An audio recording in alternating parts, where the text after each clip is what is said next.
E noho whanu.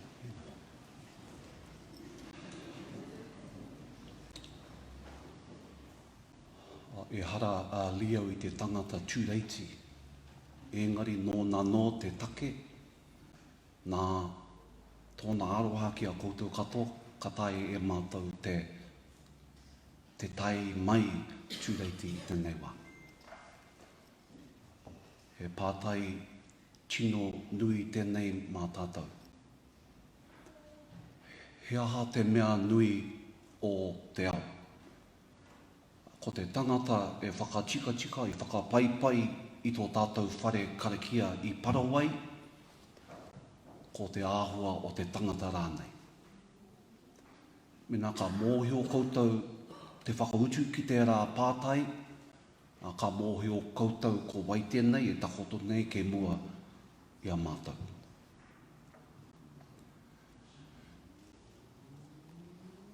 I'm just here to begin our time together in prayer. And then my younger sister, Jane, is going to come and lead us through the proceedings this morning. I am a priest, she is just a professor. Morere te whānau. A ka tika, ka mihi au ki tō tātou pihopa, e noho nei ke waingi a tātou e te pihopa. A tēnā koe e te pihopa. Kua kawe mai e koe tō mana kai ronga I a mātou, kai tō mātou whare karakia, kai tō tāngata kua tainei, e te pihopa tēnā koe. A kai noi tātou. E te matua mo tō mātou whānau e tangi nei. E te matua whakatata mai ki a rātou, ki a rātou hoki e kore e tāia te hara mai. Whakakaha I a rātou I tēnei wā, tai noa ki te wā wehe atu o tō rātou pāpa, tō rātou tino hoa. God, as we begin this time together with Leo this last time, would you be a strength for the family, a strength for those who are unable to be here today. Be with us now in this time, we pray, giving you thanks. Amen.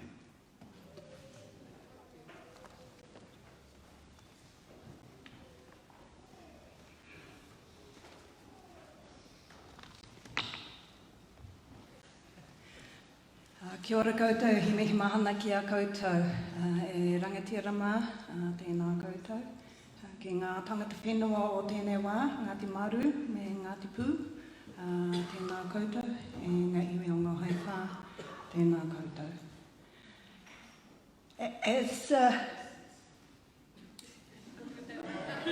As the disappearing Reverend said,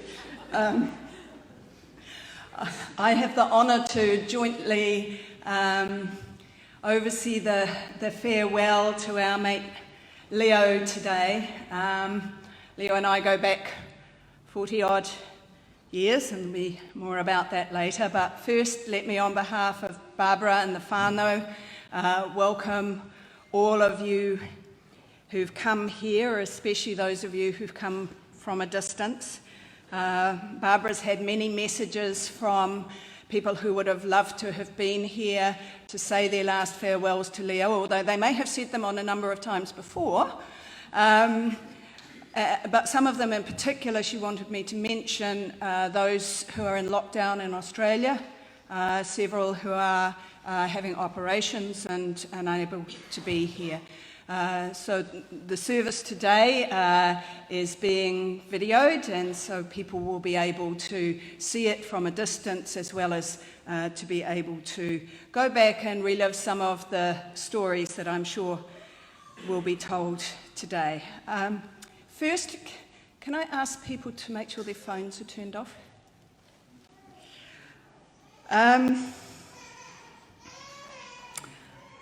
Leo. The relentlessly optimistic and positive Leo. the intellectual, the voracious reader, the humble and kind Leo, the one who for the last 15 years of trials and tribulations has made his motto, "I'm not going anywhere." Well, we all have our memories of Leo, in particular the love of his life, Barbara, who spent an amazing 55 years married, and we will hear a little more later about how they met. It was one of those true romances. But what we're going to do with the service today is that Leo's oldest brother, Don, is going to share some memories and some stories from the whānau, and also about the Holy Trinity Church, which is a very small church that we're not in now. Looking at the crowd, that's a blessing, but which Leo played an incredibly important role in restoring.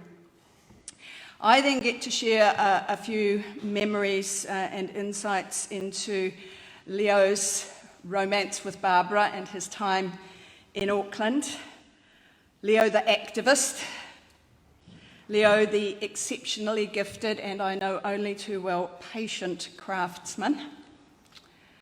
And then there will be an opportunity for people to share some of their own stories about Leo, either here or when we go to the wharekai after the service. And there is also a book at the back, which if you haven't written in, that will also be there where you can leave a message for Barbara and the whānau. Then, not only was Leo a prodigious reader, but he was an opera fan. And so there will be an opportunity for people to say a farewell to Leo, to his favourite piece of opera, Nessun Dorma. And there are some kawa and some rosemary that you can place to go with him, which are in, appropriately, some magnificent bowls that Leo crafted. After the kai, and in particular a thank you to the whānau from Manaia for the kaimoana. Leo is salivating. It was one of his great joys in the time when he couldn't eat a lot, was a feed of mussels. Then, after the kai, Leo will be taken down to the Holy Trinity Church that he restored. And those of you who'd like to drive down with him are welcome. And from there, he will be taken to a private cremation. So, again, welcome to everybody, and can I invite Don to come and share some stories from the whānau? After that, I don't know how to start. Yes, welcome again, everybody here. I'm glad we aren't out at Paraguay where we never fitted in. But first of all, I'd like to say I'm quite comfortable here for a simple reason that this is the church which my father went when he was a child, and as he grew up. And in fact, I have a Bible at home presented from this church when he left Thames to go to work somewhere else. So we're connected here, and also when my mum died, we were out at the marae, but she wanted to come back here for a funeral. So I'm quite comfortable to be here for this particular day. I've been asked to talk about the family here. Historically, we are part of Thames. The shores are. If you go around by the Bank of New Zealand, there's a house, Bowen House. Bowen House was originally my great-grandmother's house. And it's now there for people with hearing aids and all sorts. But it's used as commercial property, but they must have built it pretty good then, in the 1870s. So, we've been here for a long time. As far as our family are concerned, we moved from Hikataya when I was 4, and we went to live, as I remember, Fred says we went up Baiatai first, but I don't remember that because I was too young. We went and lived in a shop.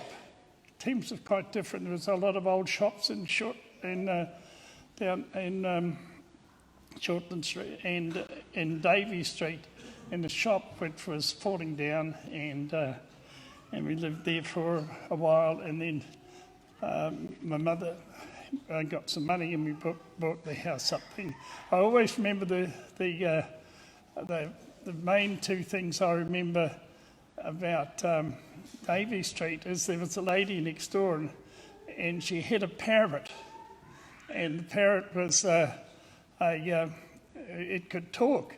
And it was during the war, and there was a time when we thought maybe the Japanese would come here and take over the country, and we were worried because this parrot used to get up in the morning and yell out, "To hell with Hitler and Bagatojo." and we thought, oh, what's going to happen to the parrot, But so that was sort of. And the other thing I remember there was my first week at school. My mother used to make us cakes and put in our bags, for going to school. And we always had a cake in our thing. And when this morning we come in, Fred and Bob, my two oldest, she said, "Oh, there's no cake today," but there must have been one because she slipped it in my lunchbox. And when I got to school, I opened it. "Hello, there's a cake there." She said there was no cakes for us today, so I must have had somebody else's lunch, and I refused to eat it. That's sort of about the only two things I remember about that place. But anyway, when we were young, we lived up in a house at Waiatai. Now the house, it didn't have electricity. It didn't have, so therefore we didn't have power. So all our schoolwork and everything was done by candles. With candles. No lights. We used to have to go around and cut firewood for to cook on. And in the summertime, we ran out of water. So we used to there was no water, no town water, because we only had one tank, and we used to have to go and walk down to the next door neighbours over the hill with a bucket, bring our water up, all the water for the house, just like you see nowadays in the third world, don't you? You don't think it's here. Well, that's how we actually brought up. We were a very poor family. We didn't have very much, but we survived it. We had a great time with we all knew about the mines around there. We weren't supposed to go in there, but we used to go, and they did all sorts of things. Fred remember putting nails on the railway line for the train to go, because we thought with a 6-inch nail, you see. We thought that we could make knives out of it and all sorts. The guard used to hear, because there used to be passenger trains then, and down by the park down there, and the guard used to know what had happened. They'd be looking for these kids, and because we'd be gone by then. We did all these sort of things. We had a great time as kids. My mother made us, as far as school was very essential, and we attended school, but maybe we didn't have the best of clothes, but we had somebody at home that that made us do our work and all that, which, to my mind, later in life, it helped us. We sort of gave us the push to understand that we needed to learn things and do things. I left home and joined the Navy when I was 15, so I didn't see my brothers and sisters growing up. It wasn't until later in life that I realised the progress they'd made, because I never bothered to come home, and this was nothing to me here.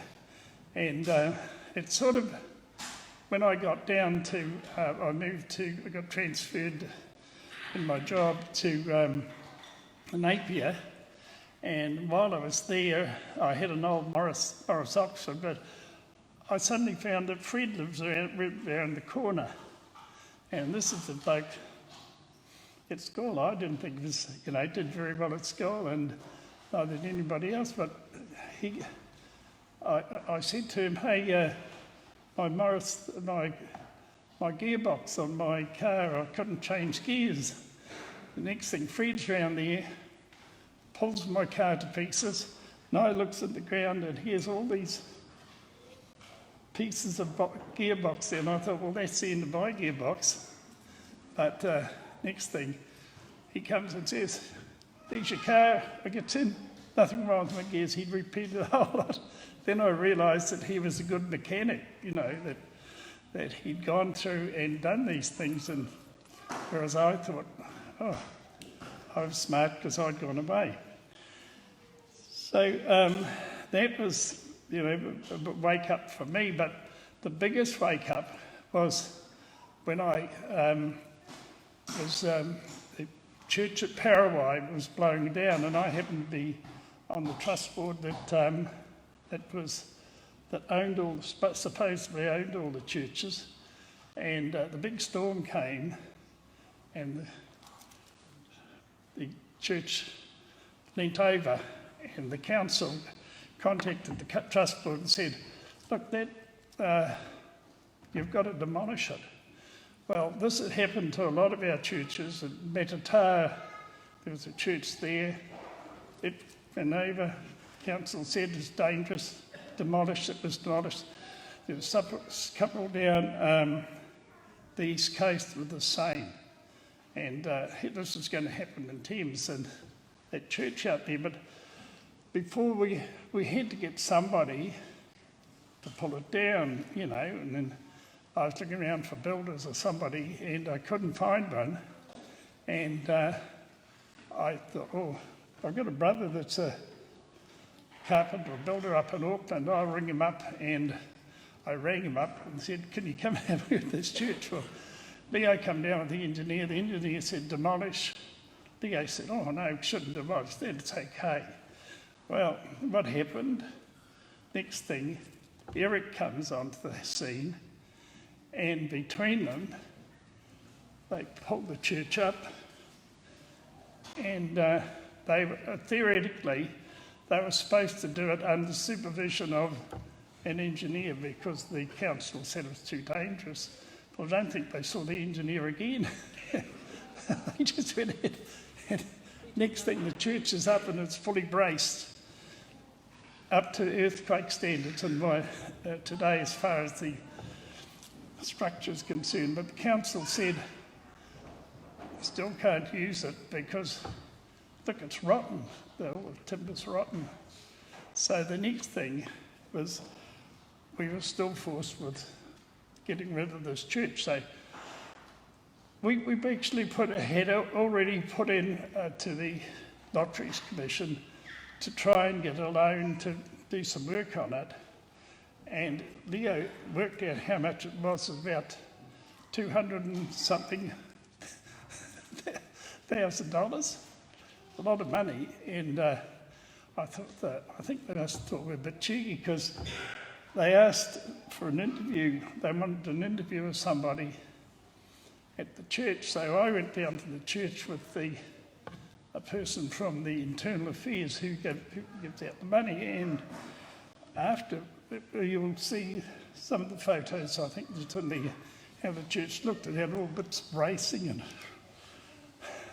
we said that makes this mess. And she said, in the end, she said, look, the only reason we're giving you this money is the person who's going to supervise the job. And I thought, who's she going to say? And I said, who's that? And she said, Leo Shaw. I hadn't realised that he had people recognise him as a person who could renovate or restore old buildings. And it was the only reason we got the money for that. Well, if you go out and have a look at the church, you won't realise how much work that went into that. There'll be photos out there, and all the windows like this had to be. The church was made by the local Maori people, and they made everything, including the nails. That's made by a blacksmith. Quite different to modern nails, and that's how we had to sort of deal with to restore the building. Not use those nails, but we had to. It's a type of building that was quite different to modern buildings, and the fact that it was actually finished. And if you get the other one that goes in about how the progress of the family, we went in and there were lights of this hanging from the ceiling. When this church was built, that light wouldn't have been there. It'd been, if there were any lights, there'd be kerosene lights hanging. But they changed it. They put lights like that hanging. But Leo said, no, it should look, those lights shouldn't be here.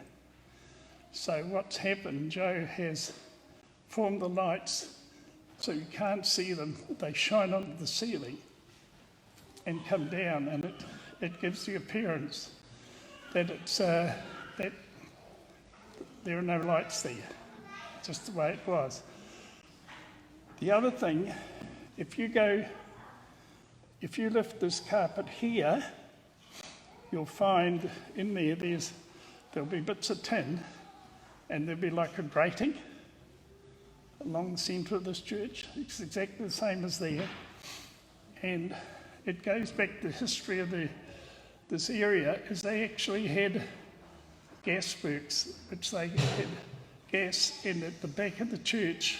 Over there's a platform, and what it was, they had a boiler and they had a pipe underneath, and the actual grills, the openings there are supposed to allow the place to be heated. But what Leo did, if you go out there, it looks like a beautifully sort of done bit of I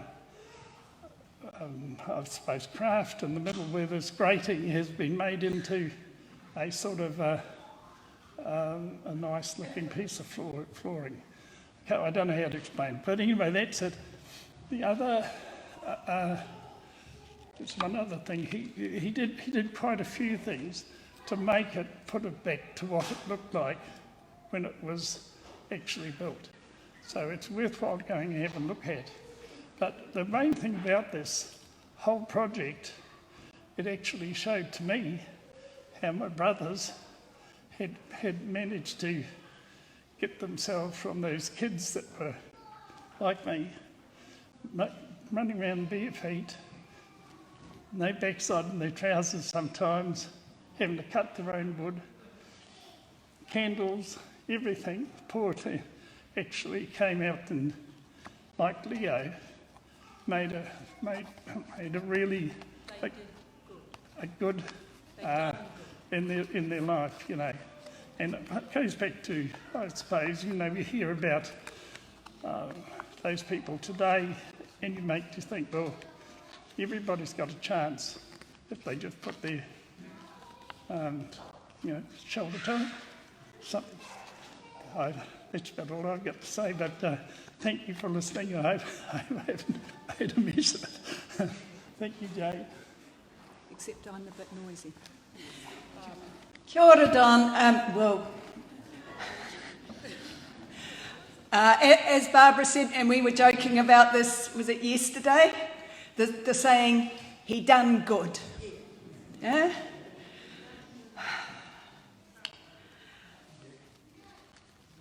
And I'm sure Don's story, not only about Leo, but about other members of the whānau, rings so true. And I've had the benefit of some of those skills as well, and I'm sure many others have. So let me fill in a bit of the Leo side from when he left this magnificent part of the world, and then, of course, came back. Leo was one of the first batch of the 10 Māori trade training apprentices who went to Auckland.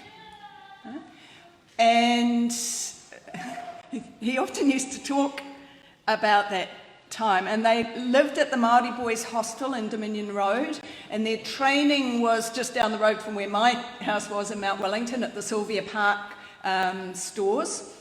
And the person who trained him was ex-Colonel Arapita Awateri. And so Leo really learnt exactly the skills Don's talked about from zero base of how to put stuff together. And then one night he went to the movies. And I'm not sure that he actually watched much of the movie, because sitting next to him was a young lady he didn't know. But from what I could gather from Barbara, they spent most of the movies eyeing each other up. And at the end of that, Leo took the bus back with Barbara to her place. And from that time onwards, they were to use the language of the time, an item. They rather bravely got engaged without telling Barbara's mum.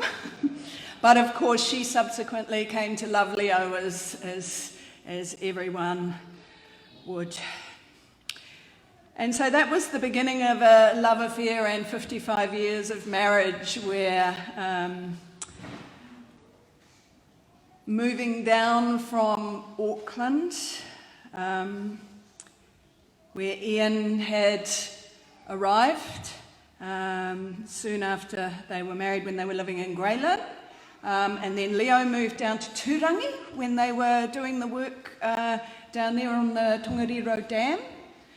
And of course, anyone who's seen the old workers' cottages down there, wasn't really a place for a mum and a baby. But Leo managed to get allocated a house at the temporary village at Wairake, and they came up and they all travelled down in Nina's VW, Nina being Barbara's mum. And life was good there, very good. Old Coal Range, which was the heart of the wee cottage down there. And as always throughout their life, they saw the positive sides. Leo went out fishing, the other love of his life. From there, they moved on to Merimeri, and Leo was the village carpenter in the days when the state had such things.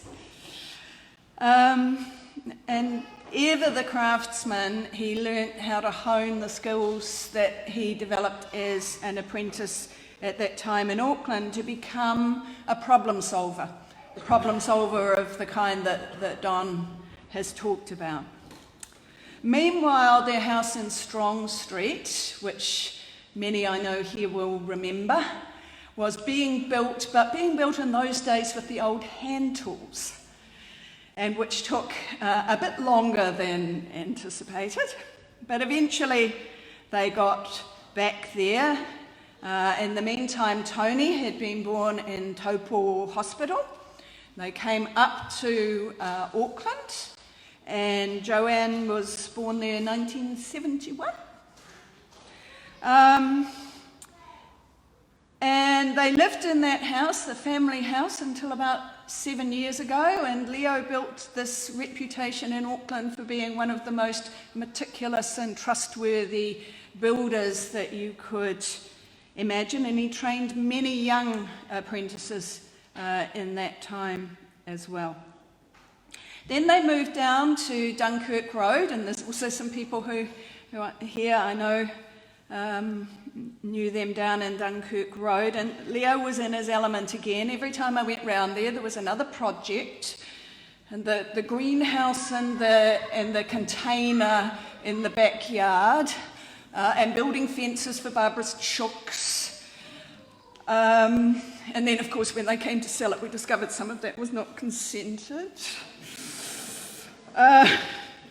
But Leo thrived again there, but when he could, he'd of course come up here, up to the Pixie House, up the Waiotahi Valley, and do jobs up there, as well as go fishing. And then about 18 months ago, the time had come to decide for Leo to come home. And they bought this lovely house down in Vicky Ave, looking out at the sea, just perfect, but again, sure enough, Leo found jobs to do. Meanwhile, of course, from 2004 onwards, there was a shadow over his life. Leo had his first extensive cancer surgery back in 2004, and as seemed to always happen, there were complications. And no one I know who has been through those things had the forbearance and the relentless optimism that Leo had. He had, despite all of the hope and disappointment through each of the illnesses he had, this extraordinary will to live, and not just to live, but to live life to the full. And so that's kind of the Leo, the person, but I've also been asked to talk a bit about Leo the activist. And there are some friends here as well who are mates of Leo's from that time. And I first met Leo in 1981 during the Springbok tour, and as did many others. And an old mate of his, John Minto, can't be here. He's coming up on Sunday, but he sent a message. I met Leo and Barbara in 1981 in the build-up to the Springbok tour protests. It was one of those friendships forged on the streets and at the barricades as our generation protested the brutality and oppression of South Africa's apartheid system and began to examine our own colonial legacy of racism in this country. Leo was one of those people who was good to have on your side, not just because he was physically impressive and undaunted by the inevitable conflicts with police, but because he was relentlessly confident and cheerful. He had a great sense of humour to put things in perspective after some heavy-duty action with the police. He didn't look like a typical protester. He had this tan leather jacket and these jeans, which used to be the uniform for plainclothes detectives. And so more than once Leo was challenged for being a police infiltrator, and he had a camera, so he was taking lots of photographs. Yes, he took it with great humour. We used to laugh about it a lot. And he and Barbara became an important part, John reflects on this close-knit circle of collaborators, not by design, but by the staunchness of always being there in the thick of things. Not only on the street, but when there were things to be done. The newsletters to be stuffed, the phone trees to be activated, the placards and banners to be painted. And Leo's building skills were also called on to help the movement, something Leo was proud to contribute, but for which he never sought recognition, which was typical of Leo. I know if he'd been able, Leo would have been thrilled to support the emerging generation of Black Lives Matter protests. I haven't kept pace with Leo and Barbara over the years as their family has grown and developed. but I know he was proud of his whānau and in particular delighted in his grandchildren. I feel proud to have known Leo and to have called him a friend. It was a privilege to have shared such intense times with him. Thank you, Barbara and the whānau, for sharing him and his life with us. He was a good man in a world where there is a shortage of good men. The world is smaller for his passing. Haere rai, Leo. Haere, haere, haere. And at special request from Barbara, the veterans of 1981, Amanda! Amanda Nuetu! Lovely. I could see his hand twitching.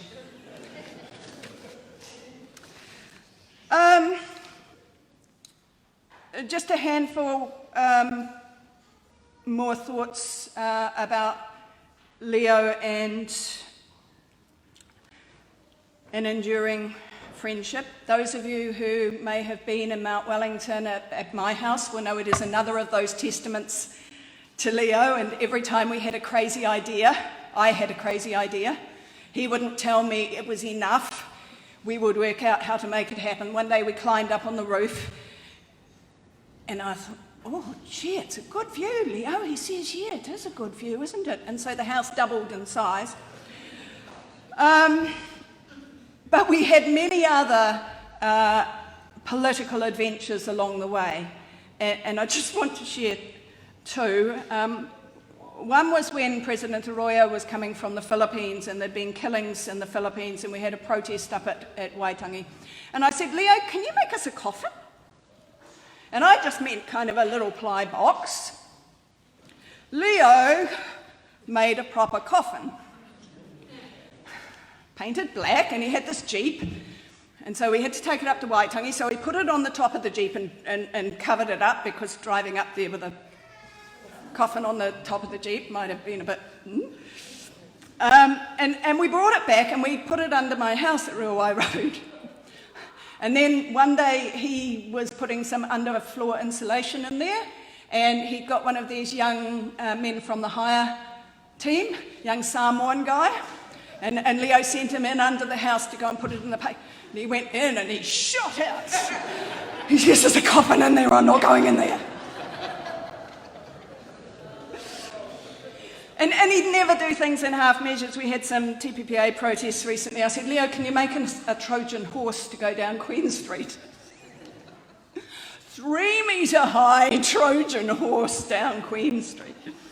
And so there are many, many stories that people will have. And these are stories of people of unwavering principle and commitments to social justice, but also incredibly thoughtful, caring friends. And as always, Barbara's made her contribution in this, looking after her mum when she had Alzheimer's, then looking after many other elderly people as a carer. But their house, as many of you know, became the refuge for international students, and the word got around this was the place to go. And there are, I think, many pictures out the back of those who were the beneficiaries of that. Many other activist activities in the community that some people here know. It was not unusual to drive past Dunkirk Road and see the independence flag flying and see the placards lined up out the front and the school kids going past, reading and pointing at these placards. So, Leo, as we know, had more lives than a cat. It was a struggle. He lived life to the full. He was loved by many of us, but in particular by his soulmate. And as she said, oh, my handsome man, doesn't he look great? But also the beloved Poppy in particular, to Corey and Courtney and Mariah, whom Leo and Barbara helped to bring up. And he was so proud and fond of you. So now let me open the floor for some who would like to share some stories here. I know the fire brigade is keen to do so, but we'll also have some time afterwards as we have a kai to share those stories as well. Kia ora koutou, mō mātou whānau.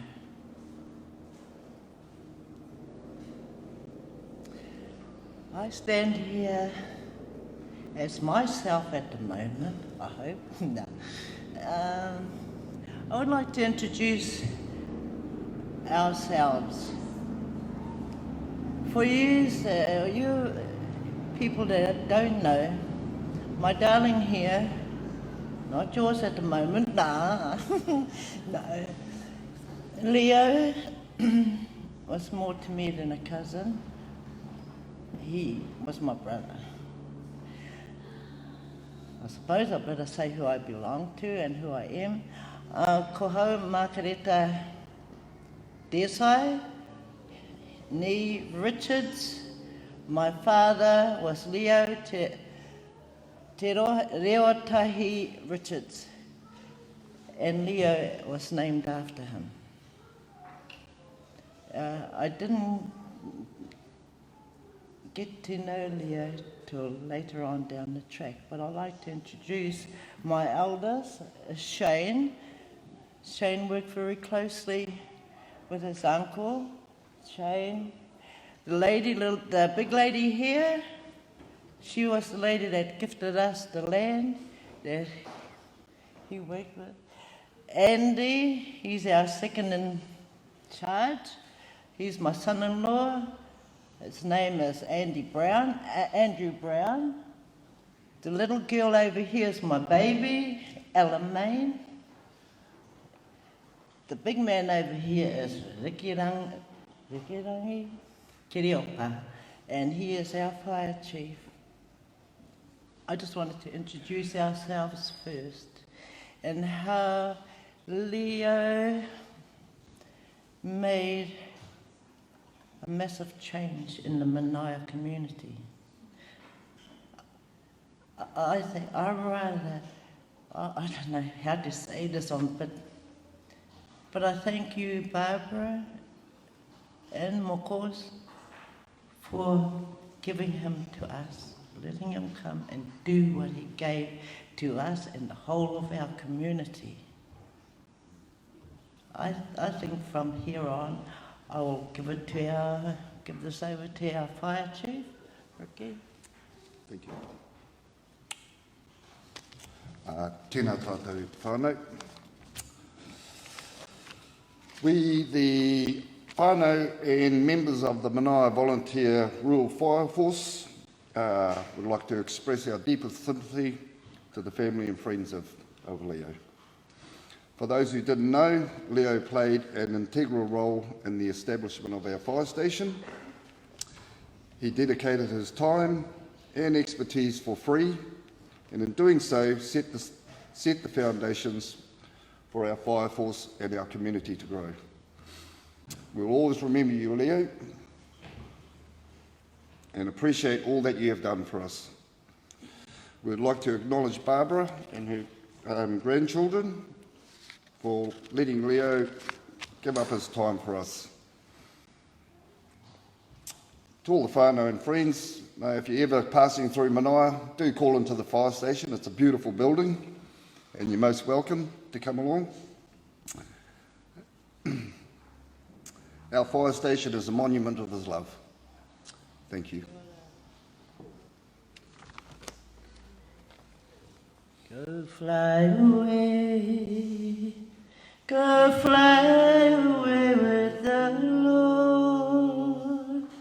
Let him take you to that special place where he promised you'd be free. Let him give to you wings of an angel, so that you can fly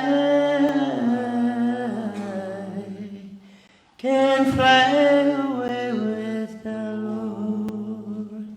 Go fly away, go fly away, go fly away.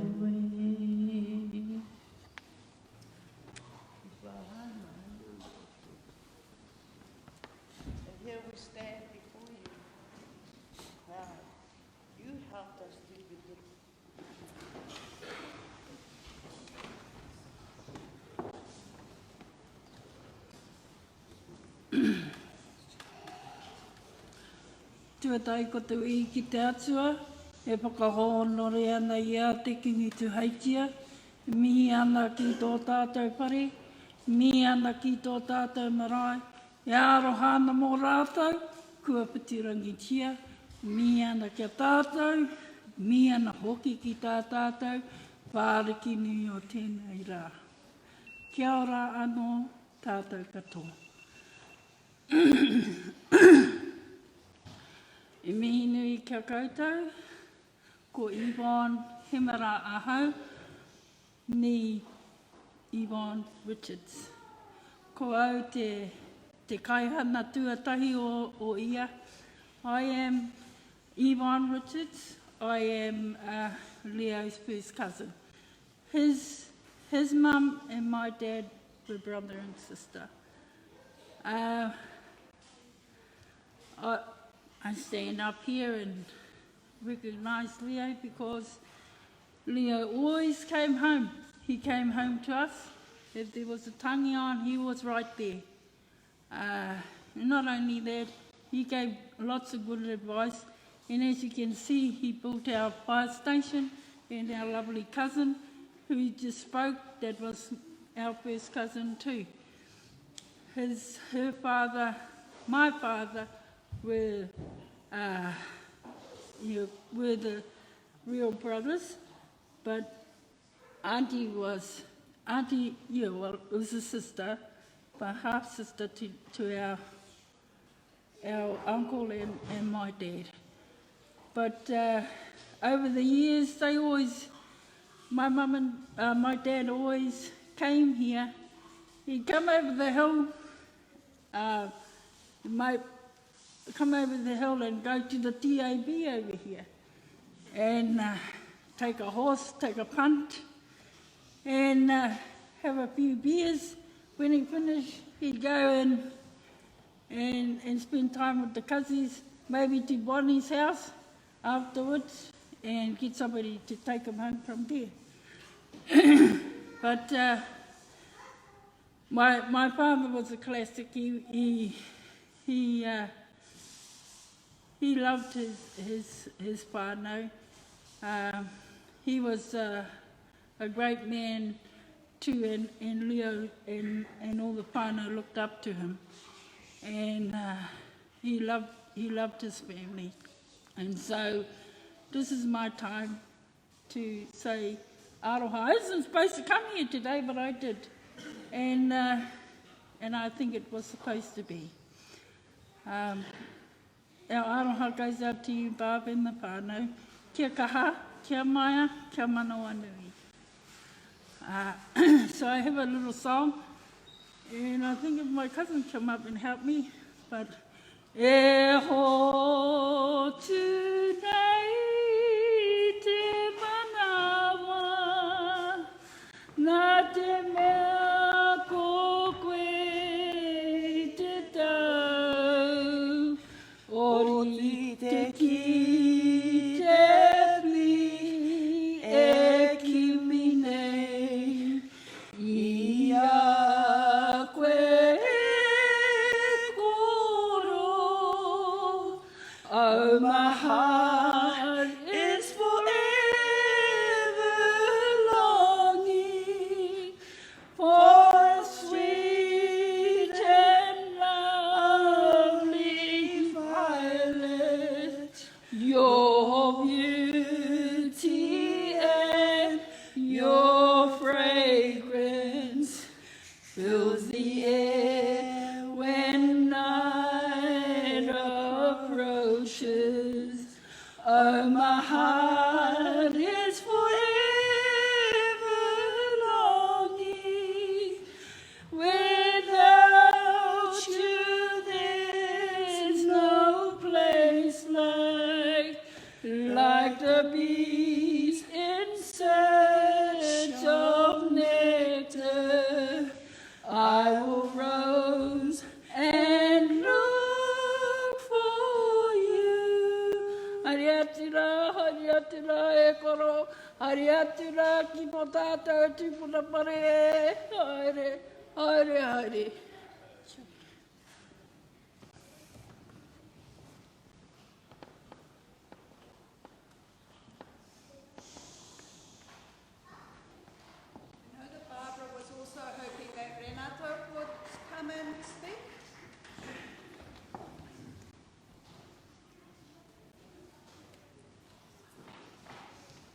Ka tira e tuana tēnei raro ngā tīmatanga kōrero, me wehi ki te atu i runga rawa, e mau ngā rongo ki nunga i te mato te whenua, e whakaaro pai ki ngā tāngata katoa.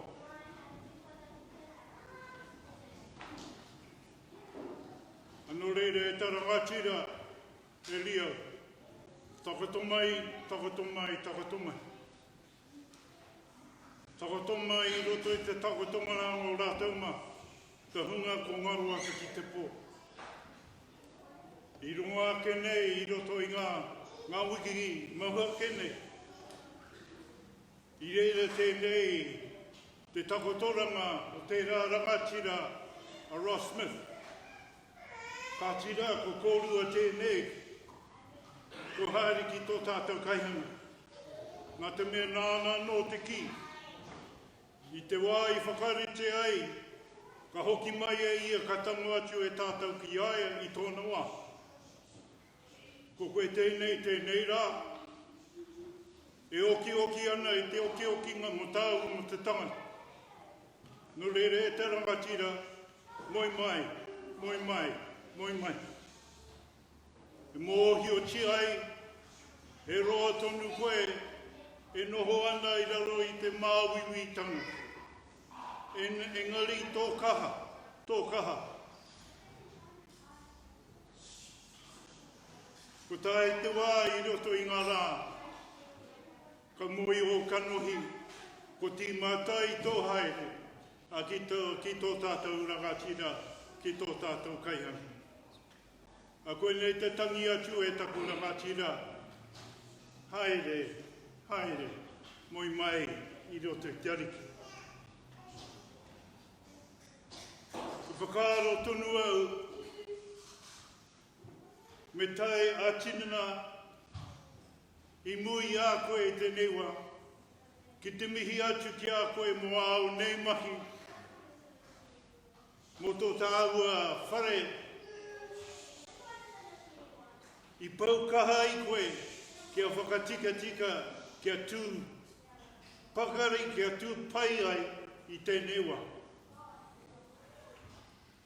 No reira koe nei te hāhi, koe nei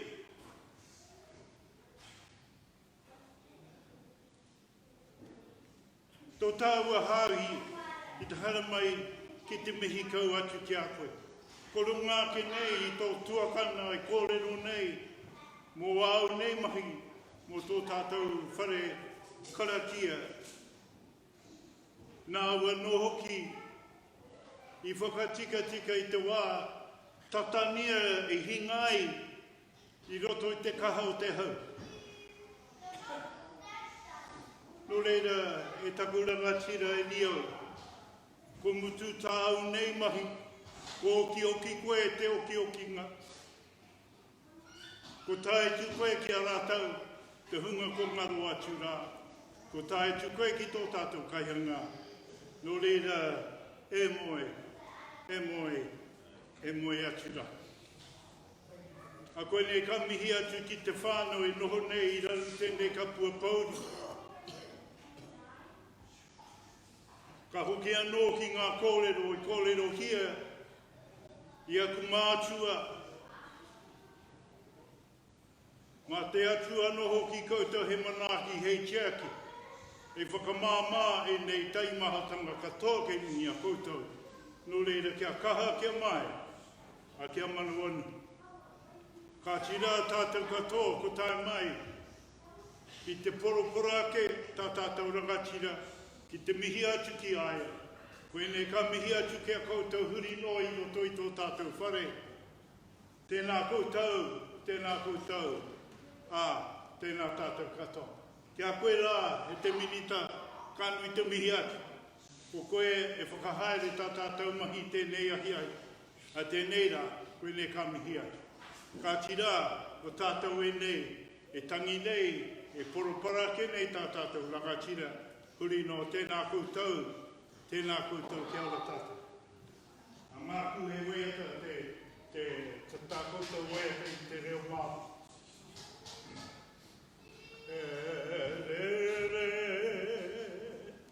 Re ki te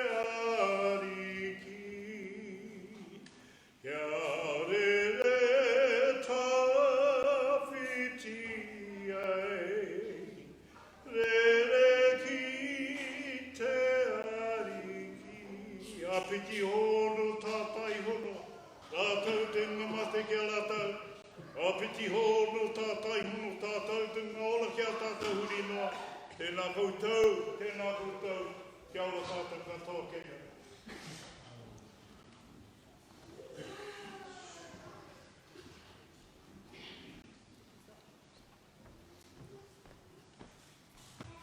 Kia ora. I'm Renato, and I'm here because Leo was my friend. But I met Leo through Barbara. She was the one who celebrated my marriage 12 years ago. We became very good friends, and that's the way I met Leo. And one day he said to me, Renato, do you like quinas? Of course I like quinas. And he shared with me his very secret spot. So we went. He was the first man jumping into the freezing water. Even in that time he had already his health conditions. Yeah, so we spent a couple of hours, and when I came back to the shore, he was teaching my son Lorenzo how to open quinas and eat quinas and oysters. That was Leo. Another nice experience with him was the passion to do roast pork and roast lamb. And he was obviously, he had a very creative mind, so the spit roast was made of a old washing machine motor. And the smoker was made of a filing cabinet, old filing cabinet. So we spent hours and hours putting charcoal and logs on the fire. And obviously we had a lot of good red wines, which was the best part of the barbecue, of course. By the end, after 6 hours, when we finished the barbecue, we were all half, woohoo! Just sleepy. Yeah, just sleepy. I'm gonna miss my friend. He was extraordinary. And I know he's in better hands right now. Thank you. My name is David Ross. I probably knew Leo longer than most people because we were born 3 weeks apart, 1942. We went to Central School together, and we had the record for getting the strap most of the time. In fact, Miss Hun, our lovely teacher, made a thing of Leo and I having straps on the hand every day for about 2 months. Every day. It didn't change us. I didn't see Leo probably after we left Thames. He went to Thames High. I went to St. Stephen's. And then probably another 10 years later we met again.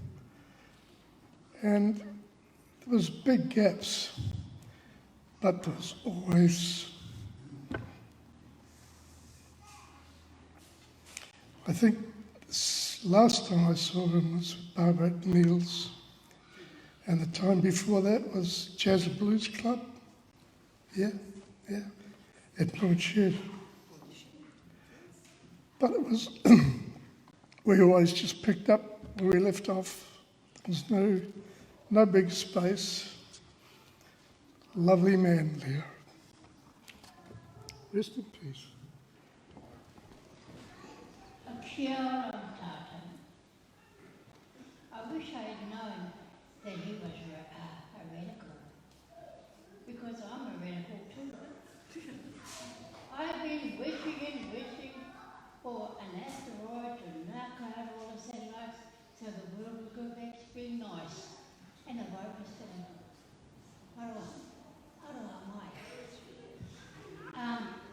so what we did was to try and protect our whakapapa.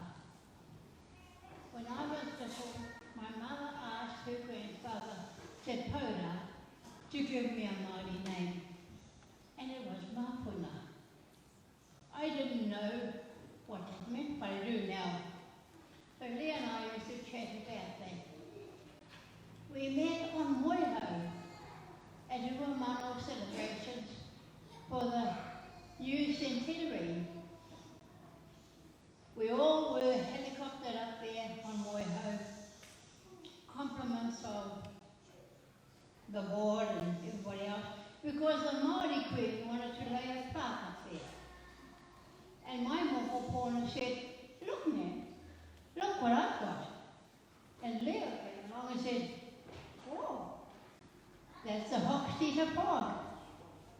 So that's why he's been in my radar ever since, because we talked about it. He had some beautiful pictures of that Hochstetter Park. And the kaumātua of today said, the tangata whenua came to meet us all. Anyway, I'm sad I didn't know, but you know, we'll meet again. And Ned, I want to sing a wee song that I've learnt lately, or reworded lately.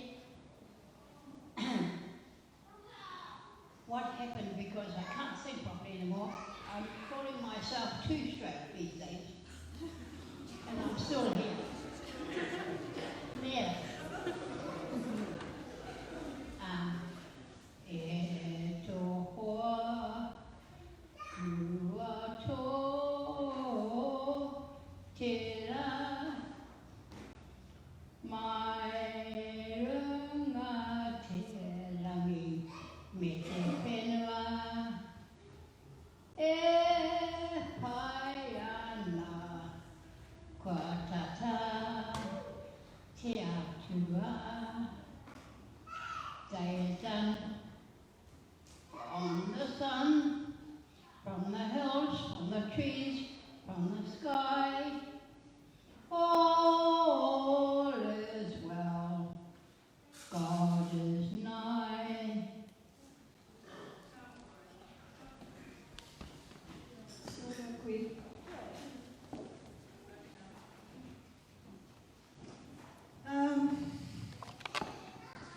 I was reflecting there how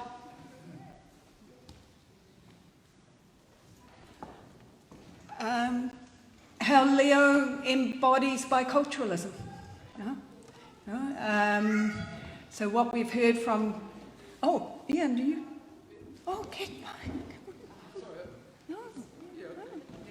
I wasn't told. Sorry, Jane. No. Okay. I'm Ian Shaw, eldest son of Leo and Barbara. Dad taught me a lot of things, value of hard work done well, not to back down from people when they're wrong.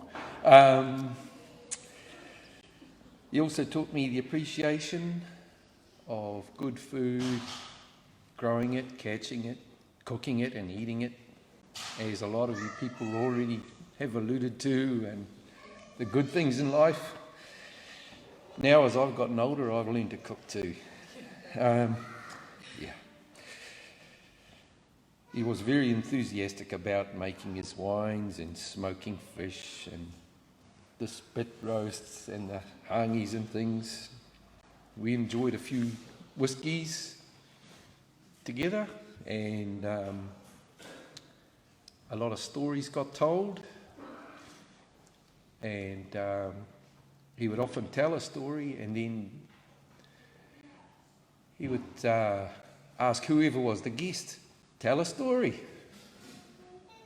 And sometimes the guest would say, I don't know any stories. And he would just say, make one up. but put me in it.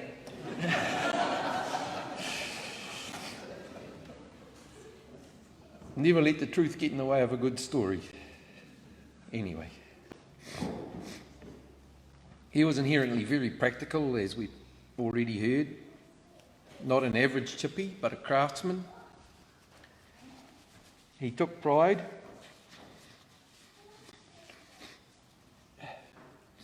in creating and recreating things. His medium was usually timber or bone.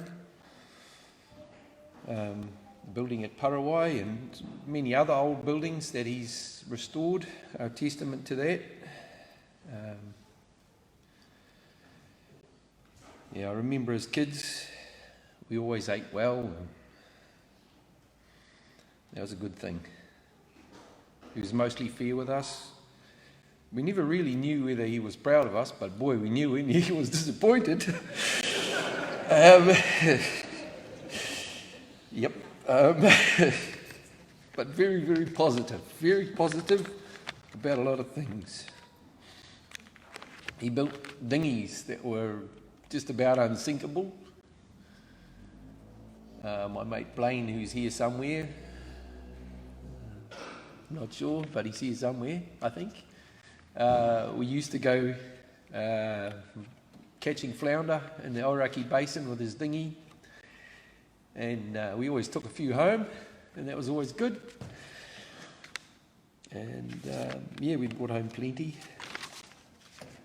They were just about unsinkable. I remember one time we had family holidays. We went to Waikaremoana, and we took one of those dinghy out on the lake, and we had the whole family in there, plus a few other people that we, Dick Cuthbert and so on. And I don't know, that dinghy had the whole family plus a few other adults, and it wasn't that big, only sort of maybe that long, maybe that wide, and the water came in over the gunnels and still it would not sink. So it was well built. Excuse me. He was vigorous, and after his illnesses started, he still went getting his kaimoana and stuff. Cancer could bugger off.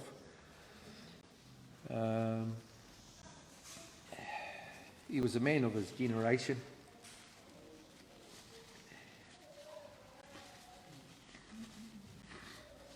Head down, bum up, get on with it, only look ahead, never look backwards. Positive and grouchy in equal measures.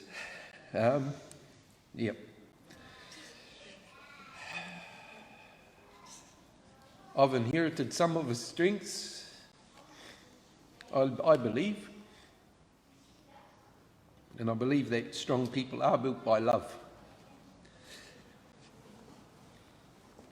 Thank you. Oh, the strap. I reckon I can beat his record, because I had a teacher called Adams. Getting the strap on the hand, yeah. The strap.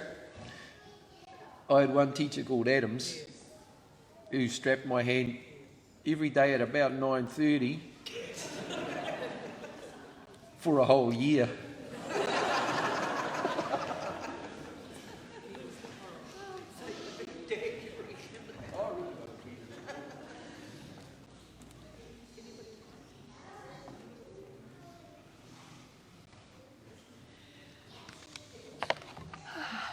And Ian's a good electrician too, in the tradition of the whānau. As I mentioned at the beginning, we have some kawakawa and we have some rosemary, and we are going to have some opera, and not from the Reverend. And so those who would like to place one of those taonga in with Leo, please do so now. I'm looking at where the music is magically going to begin from.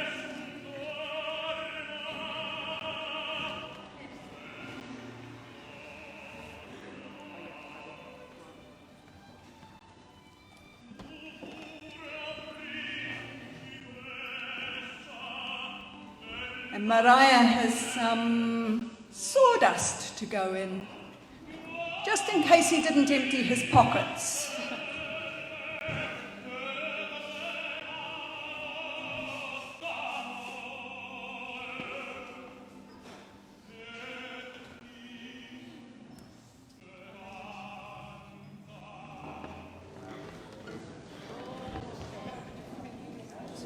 Tēnā tātou, perhaps as you come forward, I invite you, those who are seated, to join with us as we sing our himene a whakaaria mai.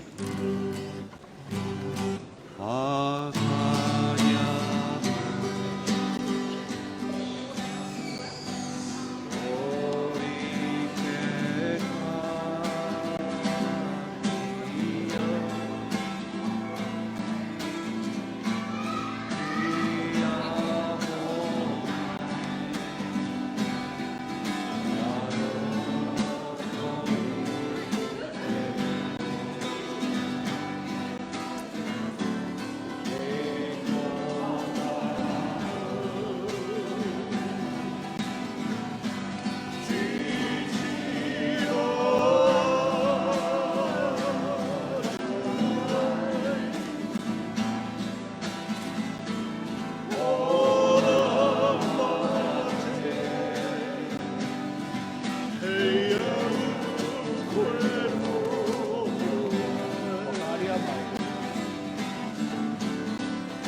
Tēnā tātou katoa.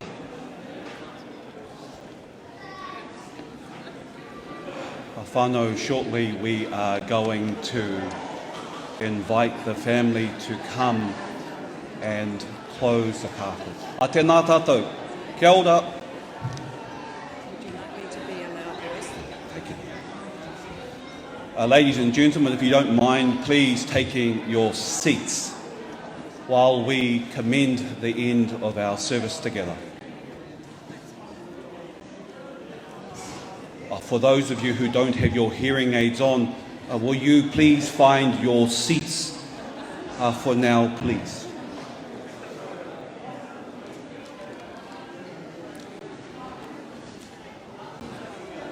For those of you who aren't wearing your hearing aids, whānau tātou katoa, would you please find your seats?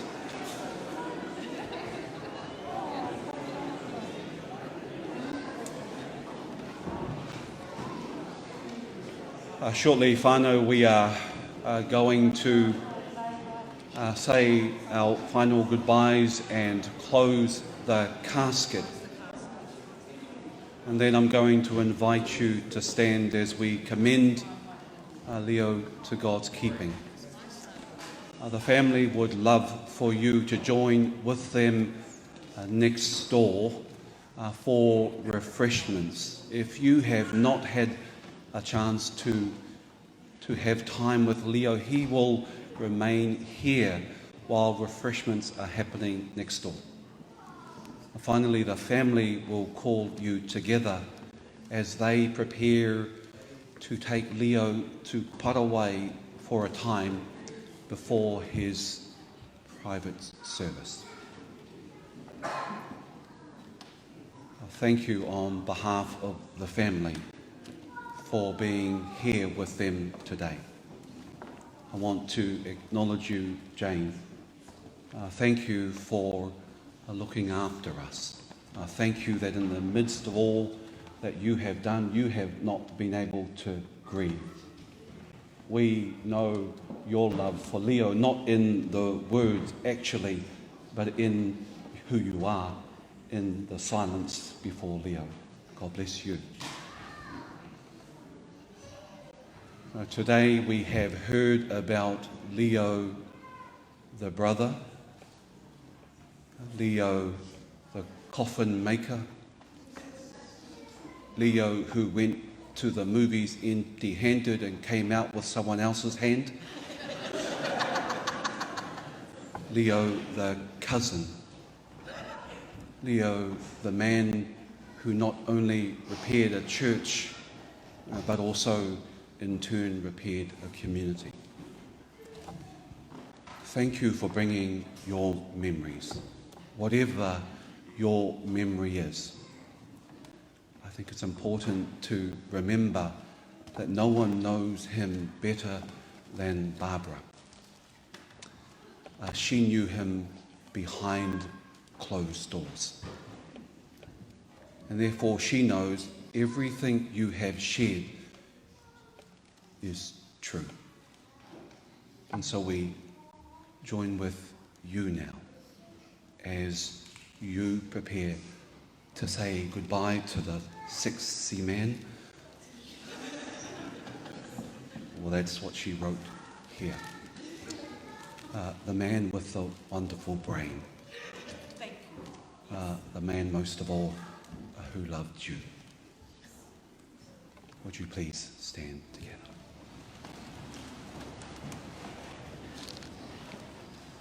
E te matua mo tō mātou, tino taonga ko ho mai e koe kia mātou.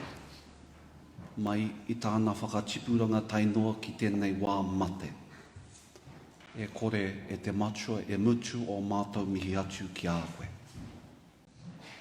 I tēnei wā o tōna waka te kātinga nei e te matua. Whakakaha I tō mātou whānau I tēnei wā. I runga e te macho I tō ingoa, ka tino I noi mātou. Amen. I'm going to invite the family to come and close our matua's casket. Tēnā tātou.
I think if Leo were here, he would say, give me that screwdriver, I'll do it myself.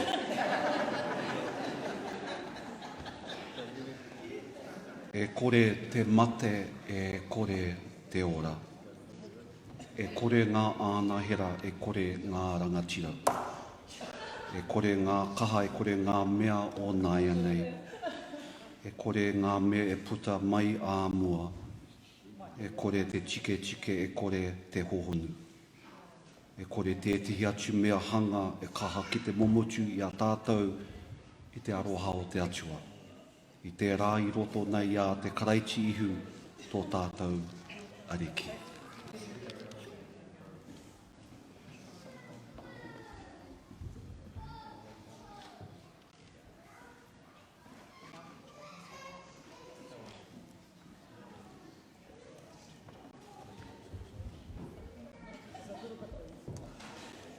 Whānau, God alone is holy and just and good. In that confidence, therefore, we commend you, sir, to God's judgment and mercy, God's forgiveness and God's love. Blessed be God the Father, who has caused the light of Christ to shine upon you. Go forth from this world in the love of God the Father who created you, the mercy of Jesus Christ who redeemed you, power of the Holy Spirit who strengthens you in communion with all the faithful et te papa.